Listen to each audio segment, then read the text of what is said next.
Alam mo ba na ang bawat desisyon na ginagawa mo araw-araw, kahit gaano pa kaliit, ay may epekto sa kung anong klaseng buhay ang meron ka sa darating na panahon?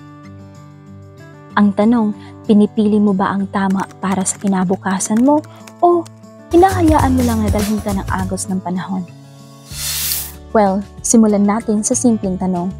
Ano ang kinain mo kaninang umaga? Tinapay ba na puno ng asukal o masustansyang prutas? Ganito kasi yon. Ang simpleng pagpili ng mga pagkain natin araw-araw ay nakakaapekto sa ating kalusugan sa darating na panahon. Paano naman sa gabi? Natutulog ka ba ng maayos sa sapat? O baka naman nagsuscroll ka lang ng social media mo? Kumbaga, cellphone ka lang ng cellphone.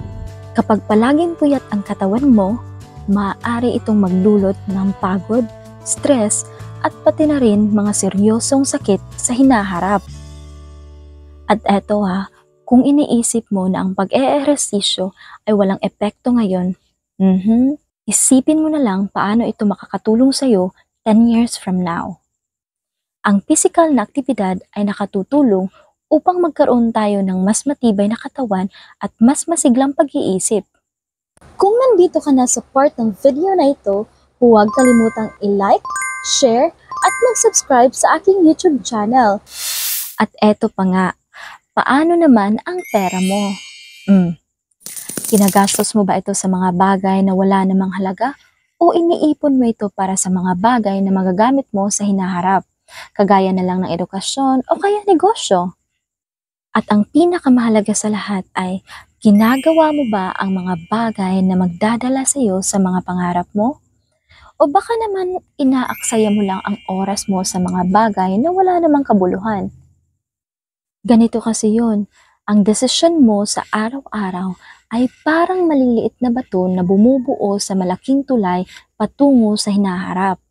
Ikaw, anong klaseng tulay ang binubuo mo ngayon? Kaya naman, simula ngayon, piliin mo ang tamang desisyon sa pagkain, sa pag-iipon, sa oras kung paano mo ito gagamitin ng maayos, at syempre sa pag-prioritize sa mga bagay na mas mahalaga. Alam ko naman na tayong lahat ay nahihirapan tungkol sa mga bagay na ito. Even me, myself, I am also struggling with this. However, kailangan nating tandaan na tayo lamang ang makakapagpabuti ng ating kinabukasan. Tandaan, ang bawat maliliit na hakbang ay mahalaga. Piliin mo ang tama dahil ito ang bubuo sa kinabukasan mo. Maraming salamat po sa inyong panonood at magkita-kita po tayo sa next episode ko. Ingat po kayo palagi. Bye!